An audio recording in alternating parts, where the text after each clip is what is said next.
Hi, everyone. Welcome to this Valorant Life Podcast. In this episode, Adam and I discuss the purpose of this podcast, the challenges of gaming, and how we want to build a more positive and inclusive community. And with that, let's get into it. Hi, everyone. Welcome to this Valorant Life Podcast. This is episode number 8. And yeah, that's correct. This podcast, we're going to take some time to just talk about why this podcast even exists. What was the point? What is the purpose of what we're doing here? And with that, I'll jump in. Adam, why did we even start this podcast? Like, what were you hoping to accomplish? I guess like with the internet community and the Valorant community, like one thing that was important to me was it doesn't really feel like it's a nice place to be in. I've been playing games since I was like 5. And like the online community is like notoriously just toxic. You know, I was definitely one of those toxic people growing up 100%. And with Valorant specifically, I feel like it's just like such a journey to grind because it's a newer game. People have like a lot of aspirations with it, either maybe just for fun or pro play or competing in collegiate or whatever the case may be. Like a lot of people take it serious.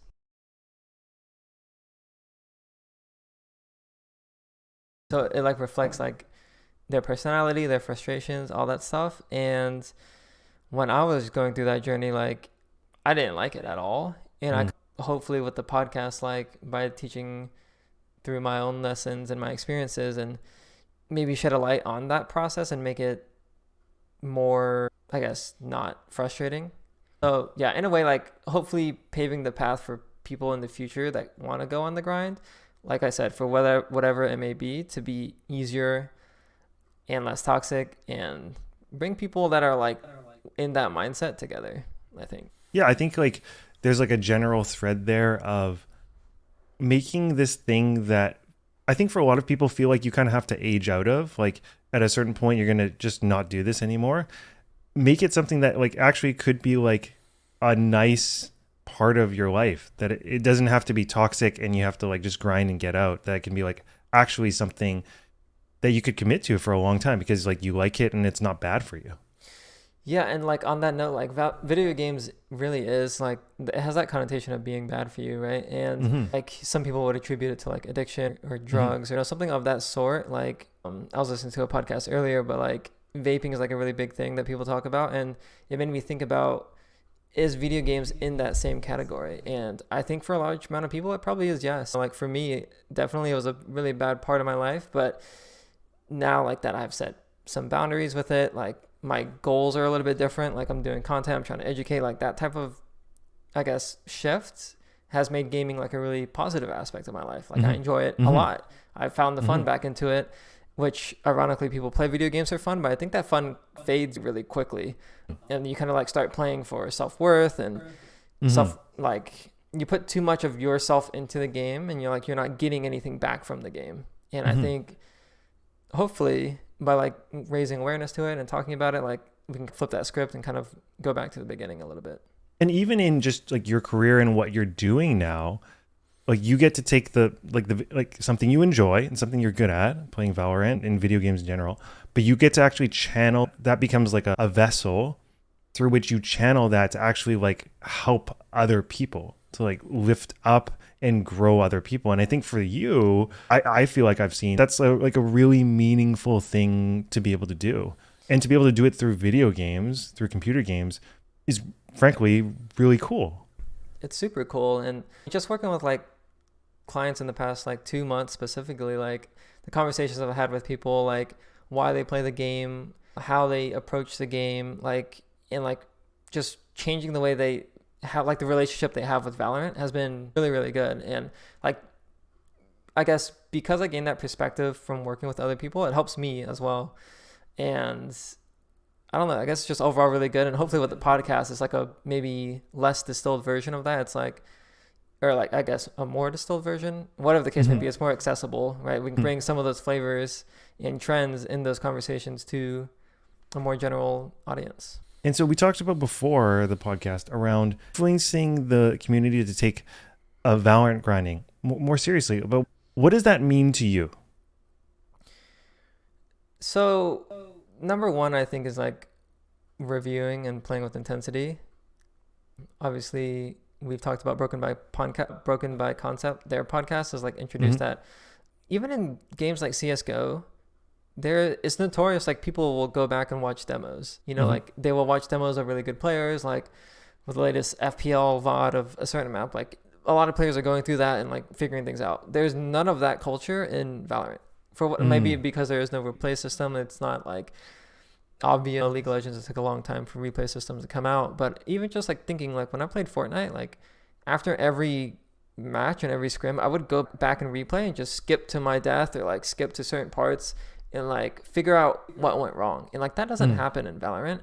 And because of that, I think we get like a bigger ego in Valorant, because people make plays and good or bad, and they just think that they're correct, and like that like compiles on each other, and et cetera, et cetera. So yeah, I think that's the number one. I just want people to see more people review, reflect, and actually play the game with intensity. And I think Woohoojin has started that movement a little bit more. So hopefully we're in the right direction. What I hear there is like bringing like a level of rigor to actually how you improve and how you figure out what you're doing wrong, rather than just playing and thinking like, oh, I'm doing everything right. Like having a structure and a system and actually the discipline to go back and understand and spend the time on those deaths and the things that you could have done better.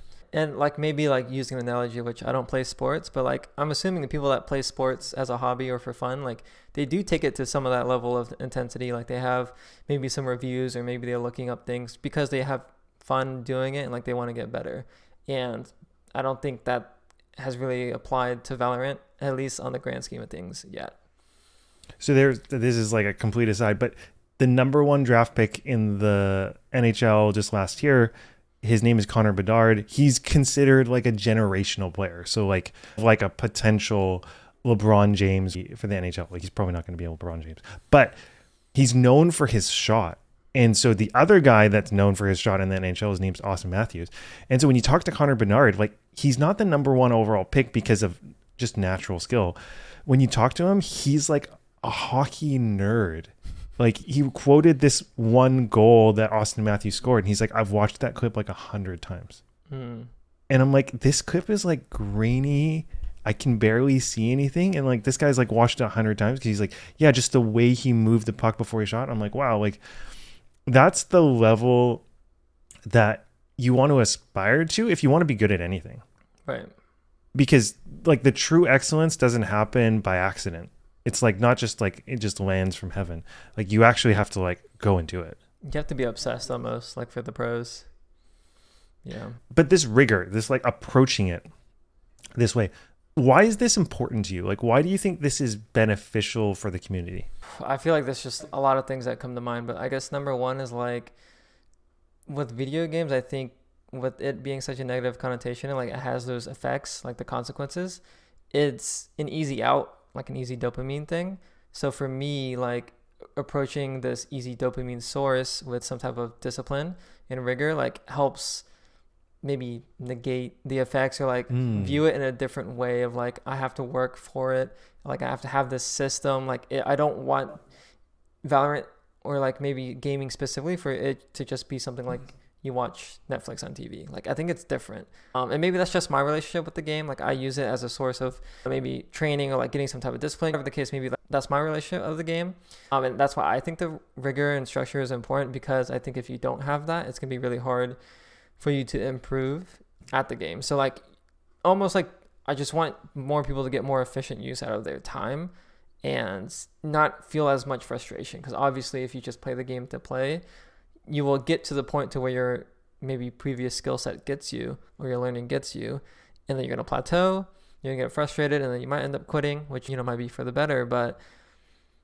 yeah, I guess I just want to use that structure and intensity to negate some of that negative consequences of gaming. And bring like a healthier relationship to the game. Exactly. Yeah. The way I think about it, the way you're talking about it is that like there's a lot of things in life where maybe people would say like it's universally good, right? Like if you're like, I'm super into reading books, then be like, whoa, hold back, buddy. Like you're on a dark road. You'd be like kind of weird. I think though, for video games, you're like, I love video games. I play them 8 hours a day. People are like, like not great. But I think there's like things in that category where it could go both ways, right? Like there's a difference between like, I drink a box of wine a day. You'd be like, I think you have a problem. And that's different than the guy who's like, I am a wine aficionado and I collect and like I taste and I write notes. And I think like there's some element there of like, there's a difference between like just consuming and like treating it with rigor. And I feel like the way I'm hearing you talk about it is like, when you treat gaming with rigor, like as a practice, as a discipline, then you get to take it from something that could just be like consumptive to being something that is actually life-giving and good for you if you treat it with the right amount of structure. Mm-hmm. Yeah, and people should watch your video on that. I think it was a really good explanation for it. Okay. We'll link it in the show notes. We also talked about how Valorant is a hard game, and that it's like not easy to just get good. But what are the misconceptions around getting good in Valorant?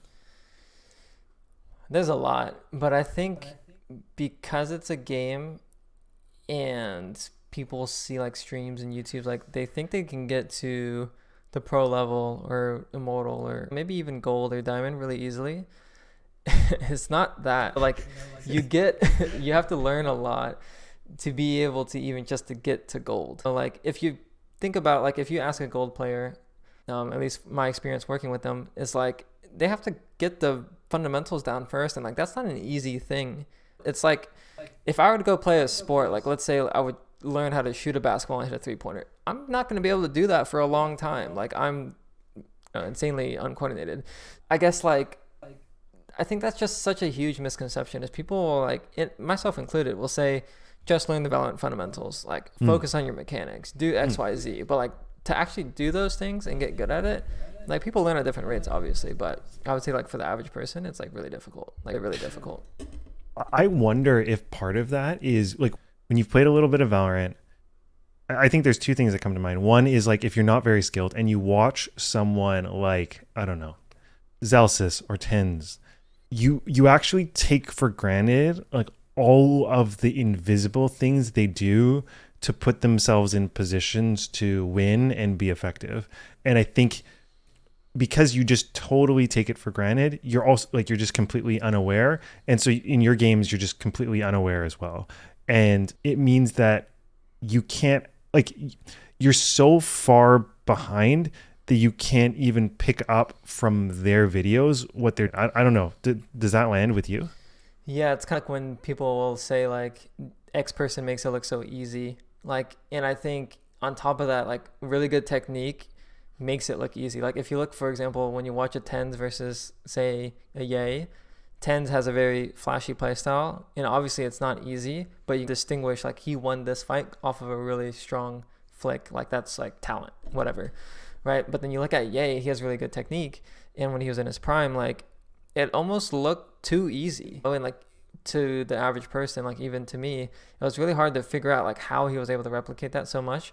Whereas like with Tens, you can just be like, oh, he just is really good aiming. So yeah, I think like there's that misconception element throughout all the ranks. Like for example, people on gold would be like, this Radiant game looks so easy. Like literally the other day when I was in my stream, I was doing the duo series with Huge, which was originally to get to Radiant, and then we changed it to get to top 100, and yesterday I hit top 100.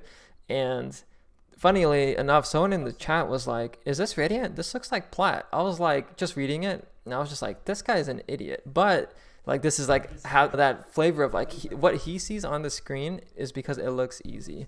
And like there's that misconception, I think, along with the pro level. Obviously pros are insane, but like even for me, like when I was pursuing pro, I thought it was much more attainable because I couldn't see what I didn't know. Like you don't know what you don't know. Like there's a very common quote that I've been hearing recently, and it's so true. It's like you really don't know until you like start grinding and going through it. So yeah, I guess that's just that thing. Yeah, they say in every field, and it's related to the Dunning-Kruger effect. I don't know if you heard of that, which is like the most talented people in a field know exactly what they're bad at. I think if you went to like a pro golfer and you'd be like, compare yourself to, and they'd be like, oh yeah, they're better putters than me. They have better touch around the greens, et cetera, et cetera. They're better game planners. They like know all of the deficiencies in their game relative to everyone else. But if you ask an amateur, they're just like, yeah, I'm pretty good. Like they think they're better than they are because they don't know what they're bad at. They're not intimately aware, or they're uncomfortable with becoming intimately aware with what they're not very good at. And I feel like that's true for Valorant too. Very much so. You can even just break it down to gunfights, right? Some people are inherently better at close range, mid range, and long range duels, like just in different categories. And I see that a lot with people that play on different sensitivities and based on their different role and stuff. Is like some people suck at long range duels. Some people are amazing at long range duels and they just lose every close to mid range fight. So like even just on that note, people have biases, right, and weaknesses. And I mean, you can expand that to everything. Like some people have stronger pre-rounds and mid-rounds and late rounds and et cetera. Like some people are clutch players. Some people are good at getting first blood. So yeah, it goes on. And I think understanding that Valorant is a hard game gives people, hopefully, like by talking about it, will give people an out almost, like being able to give yourself some peace and like be easier with yourself. It's like, of course, Valorant is a hard game. So when you lose this game, when you go on that 5-loss streak, like everyone's going to go through that. Like, even the best player in the world are going to go on 5-loss streaks because the game is hard. You're playing against players that are around the skill level as you. Maybe they're on their on day, you're on an off day. Maybe it just doesn't matter, but it's a team game. It's going to be hard. You just have to play through it and understand that, because a lot of people just get to that point where like they're not feeling it. They're getting demotivated and they just cope or cry and they just really never get out of it. I was luckily a player that was able to get out of it after a lot of self-reflection and stuff happening in my real life that I was able to translate into the game. So, and one of the things that come from thinking that Valorant isn't hard are unrealistic expectations. Like, what are realistic expectations when you approach a hard game like Valorant? It's like you're not going to get better in a week. Take not even 2 weeks. Like, my coaching program currently is 3 weeks, and that's probably not even enough time to see like realistic, like crazy improvement. It's just get you on the right track. And I think like it's better to think in a longer term sense of things, like maybe 3 months or 6 months, like those bigger blocks. And like if you compare yourself from month 0 to month 3, hopefully if you've been taking the game seriously and like approaching it with some type of rigor, you will have sustainable improvement and like you'll be able to point out what you improved in. Right, but like because even for you were quite an advanced aimer, right? But you've really put in a lot of effort over the past little while to improve your fundamentals and your mechanics of aiming. But like, what was that? Like, what was the length of that process? It wasn't like a week. No, it was. I don't remember the exact date, but I would probably say at least it's been 2 to 3 months now. And like when I first started this, like coaching with an aim coach, I was like ascendant, not even ascendant complete. I had scores that were plat or below. Like just think about that for a second, right? Plat or below. And then after 2 to 3 months, I was able to get all of my scores to immortal or higher. And then now, like currently where I'm at today is like I have a large amount of radiant scores minus the tracking. No radiant tracking scores yet. And then I have some scores above radiant, which is like I think Elysium, but like it's just all over the course of time. And yes. And what do you think when you go into games now, because you've done this work on your aim, you've also really committed to this very structured warm-up routine now as well. What has that given you in your gameplay? Oh my God. It's like reassurance, but maybe the verb or whatever term that everyone tosses around is confidence. Like I have so much confidence in my aim now. It's like if I duel this guy, like even if my crosshair is off, I know I'm going to be able to flick to the guy because I've done it so many times in the aim trainer and like eventually in the game. When I'm in a clutch situation, it's like my clutch rate recently has been insane. I'll win 1v4s. I'll win 1v5s. Like I think I've had like an insane amount of 1v4s in the past like 2 to 3 weeks. And I've had like pretty good like other clutches. Like if I'm in the clutch, I feel so confident because I've put in that time. And yeah, a realistic expectation of that is like if you want to build up confidence, like you have to put in the training effort. And I think like when people come to me and they say I lack confidence, how do I get confidence? I'm like, have you been training? And they're like, yeah, I play ranked games every day, or like maybe I do aim labs every day. I'm like, how long have you been doing it for? 2 to 3 weeks or maybe a month, but it's never 3 months or it's never been a year. It's never significant. It's never enough for it to actually make a difference enough that you can feel it. Yeah. To quote The Simpsons, it's I've tried nothing and I'm all out of ideas. Literally. So.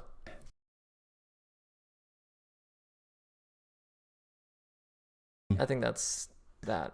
And to go back to just the unrealistic expectations. I think there's just like a lot of clickbait out there that I think tries to imply that you can and do get quick results. And I think some people do, just like some people are naturally jacked. But those people are not the average population. Have you seen that with your clients, or what you've seen is that people have unrealistic expectations because of the type of content that gets people to click? I think so. Like you have those people that go from unranked to radiant, like the Smurf content.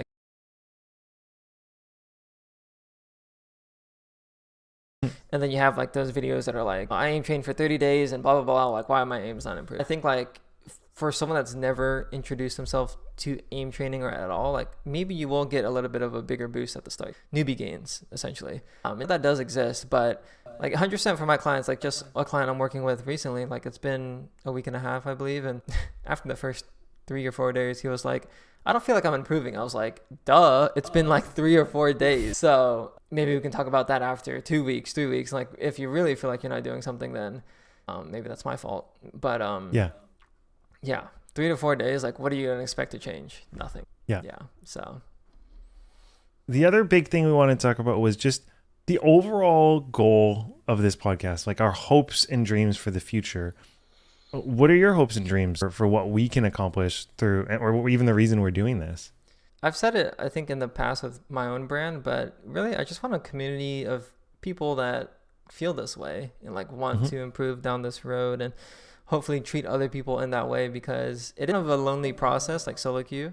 But if you have a community you talk to and like vent out your frustrations or maybe give tips to other people, I think not only will it make it an easier journey, but maybe you can learn a few things and maybe you make some friends. And yeah, I think that to me is really the biggest one, is just building a community. What would you want that community to do? Or what would you want that community to be like? Like a really positive experience to be around. Like if, for example, someone's having like a bad day, they can hop into the community, talk about their problems or whatever, and then like come out of that experience or conversation like not feeling lost. And I think like if we can build that community to the point where people can go in and come out better, like that's, I think, super ideal. Yeah, I think it'd be super cool. Like I think there's just so much a part of gaming right now where it is there's a lot of toxicity, a lot of like putting other people down, tearing people down. And I think it's because it's like, that's what drives content, a lot of toxicity. And we know, and I think we know from studies and social media, this is like, it's not good for us. And I think it would be really cool to have a place where people can lift each other up.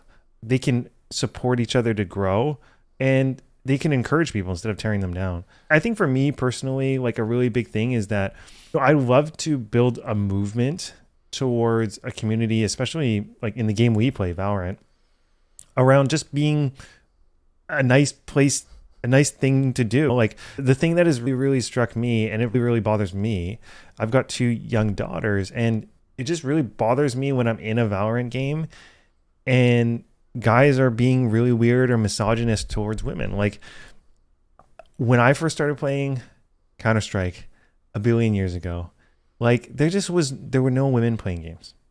And it's super cool that there are women playing Valorant, and we should be really open to it. But I don't think we really are. Like all I ever see in the Valorant subreddit are women that say like they don't calm until they see that their team is like reasonable human beings. Like Right. But I've never had to deal with that. I just calm because I don't expect to be treated different because I'm a guy. Like it really is really pretty kind of, there's a stronger term, but sucky, that women can't feel comfortable just playing a game just like everyone else. Like I would really hope for a future where we can be just normal human beings and be able to enjoy this game together, irrespective of gender. Like I think like it bothers me so much that is still an issue, and is one where we like, if we really, really enjoy this game, if we really enjoy this community, we should be happy that other people are enjoying it too. I agree. And it's like the one place where you can just set aside your differences almost, because you like have a common goal, and it's like irrespective of like other things, is like I do feel like it's evening, like a level playing ground with like, if you don't include, I guess what I'm trying to say is like males and females, I feel like they can play it on an even playing ground. like when they play the game. And it's like, I think that's proven with like Game Changers players. Like some of these players are really good. Like even back when I competed, like playing against some of the GC teams, like it's just like as if they're any other team out there. And I think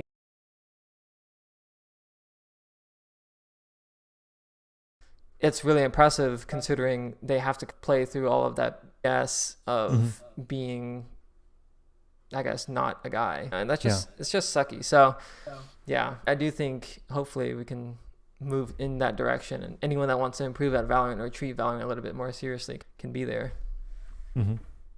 We fundamentally, like, it would be just super cool to create a community that's fundamentally wholesome. Yeah, wholesome. A very wholesome goat cave. Yeah, those are my favorite like movie genres, like wholesome movies or like slice of life animes. Like I love watching those and just like shedding a little tear afterwards. I've never even asked you this before. What is your favorite anime? It's probably something like Your Lie in April or Your Name, like one of those more wholesome ones. Have you seen them?